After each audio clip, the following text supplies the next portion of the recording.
This is the end. The end of Iceborne. It's been a great couple years, and I just realized it just kicked in today. That last update that came in with this movie quest was the final update.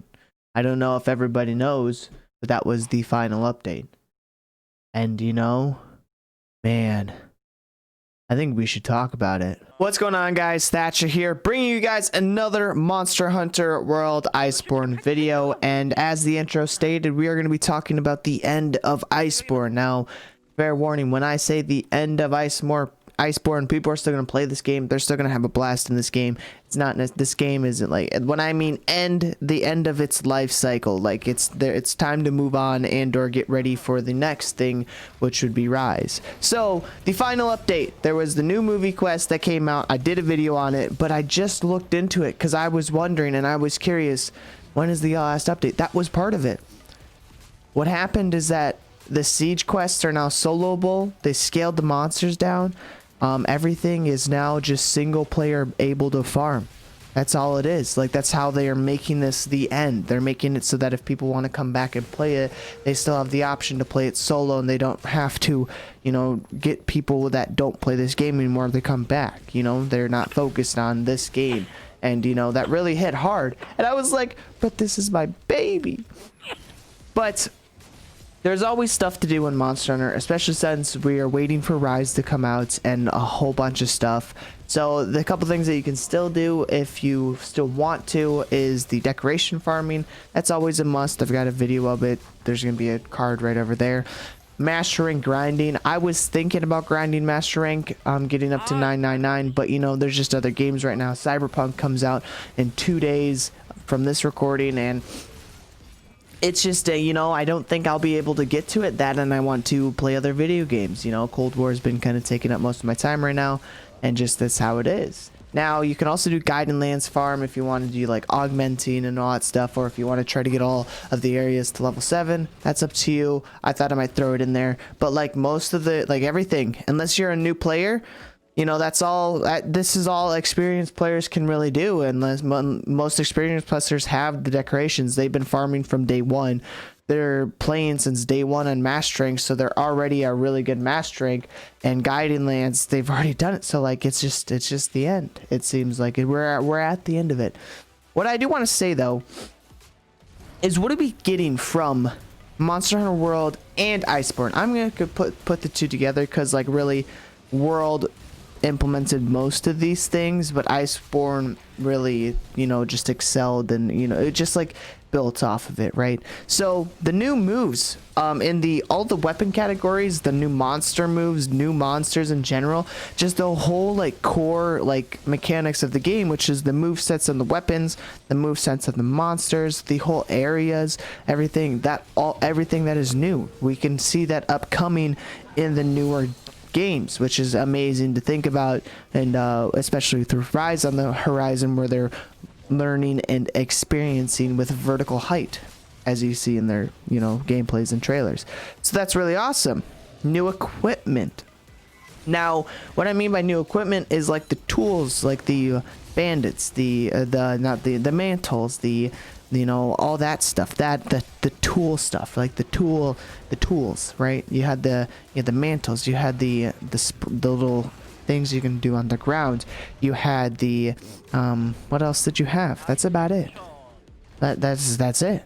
Well, clutch claw, the slinger, right? There was that. That's a new tool that came in that wasn't in the older game. That's really freaking cool, and I'm curious to see how they implement that into Rise, if they do.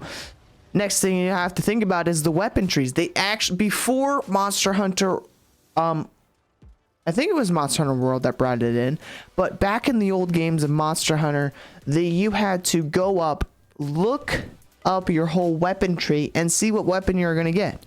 It was a guessing game, especially with the Kinsect. I remember the Kinsect being so much fun to play around with and try to get the right Kinsect.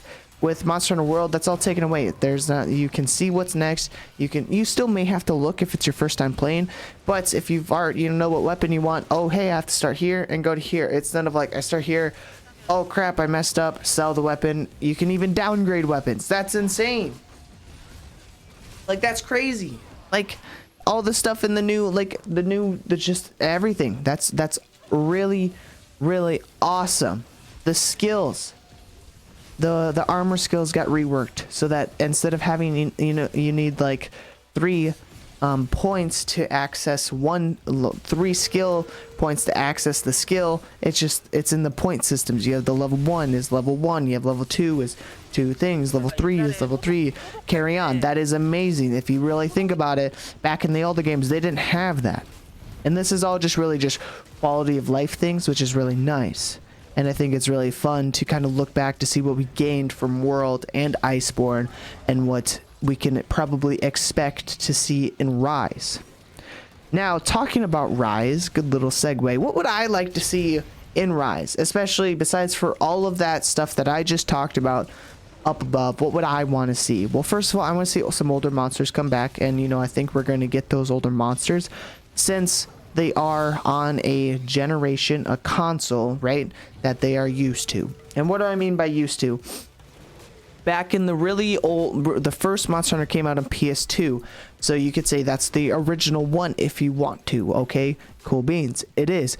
But after that, they went to the handheld systems. The Capcom marketed towards Japan and that side of the world, and over there where their culture is very different and they are very like handheld games. They don't sit at the home with like computers and PCs. They probably do, but they're on the go and they have their handheld games. That's like the Switch, the DS, the PSP. All that stuff was like mostly like that's what they focused around. So they made games that focused. They made their Monster Hunter series focused around those generations, those consoles. So that's why you can see that Monster Hunter, let's say for you, Generation Ultimate, like all that stuff has a bigger monster list than Iceborne. I'll even just say Iceborne, not like you including World, just Iceborne, right?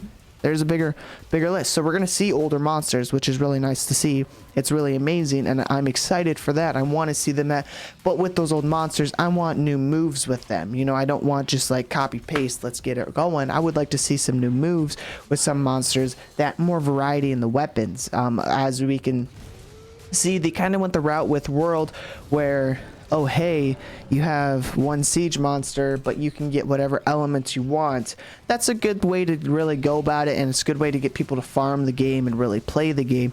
But I really think it takes away from like exploring the different realms of monsters and all of the other side where they could be like, this monster has sleep, it has the best sleep attack, so if you want the best sleep attack, go over here. It's got okay sharpness, maybe not good attack, but it's got the best sleep attack. Instead of saying, hey, I can give you this best longsword, really good damage, just the same as that. Like if you had, just blast or any element or whatever you want, or whatever this, it's got the same sharpness as that, same slottage as that, but hey, we can get the maximum element that you want. I don't know, I really think about it, I wasn't really fond of that.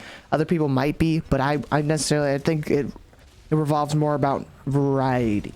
And now with Fatalis, everybody's most likely going to be running Fatalis gear, and like that's okay, and I could see why they did it, and it's really fun, to make all the sets you want is like a big hurrah. He's the last thing, the hardest monster in Iceborne, and I can see it, but like I don't know, I want to make this set. Okay, what do I need to farm? Instead of saying, I want to make this set. Oh, I have Fatalis. Okay, let's just grab the decorations. Like, there's a bit difference, right? There's a bigger difference. And finally, the last thing that I would like to see come back is the old farm from Monster Hunter Freedom Unite.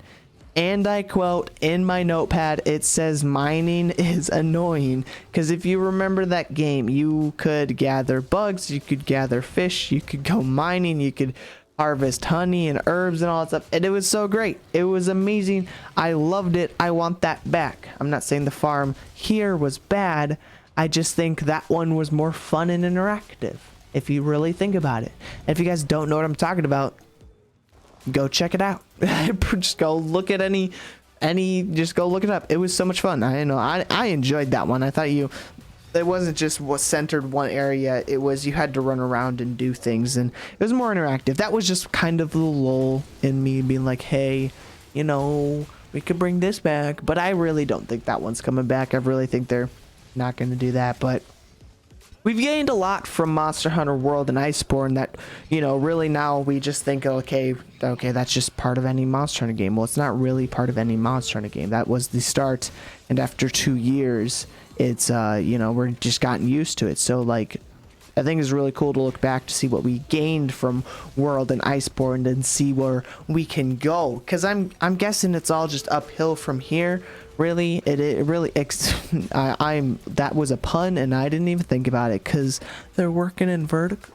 Yeah, that was okay. I'm done. I'm sorry. But anyways, guys, if you guys did enjoy today's video, make sure you leave a like, comment down below your opinion on Iceborne. I know the game's not done. It's not necessarily it's dead. It's not dead. It was just the title to hopefully get you to click on the video and sit here and talk and have a discussion. I think that was fun. You know, that's all it is. It technically is the end, though, because the new game is coming out in the series, but it's like the game's still going to be around. People are going to still play it. So let me know in the comments what you think. Subscribe to the YouTube channel, more content. Press that notification bell down below, because I do live stream over here, and I might start live streaming over here more often. I do live streaming over Twitch. If you want to go check that out, links down below. But I do want to start live streaming over here a little bit more. I've been dabbling, playing with it. You know, some of you guys have showed up and said hello, and it's been pretty nice. So, like, I may keep doing it and see where it goes. I'm not for sure yet, but turn that notification bell on. But anyways, guys, thank you so much for watching. I hope you guys enjoyed today's discussion video about Monster Hunter World and Iceborne and Rise. I think it was very fun. I hope you guys had a fantastic evening, morning, or afternoon whenever you're watching this. But anyways, peace.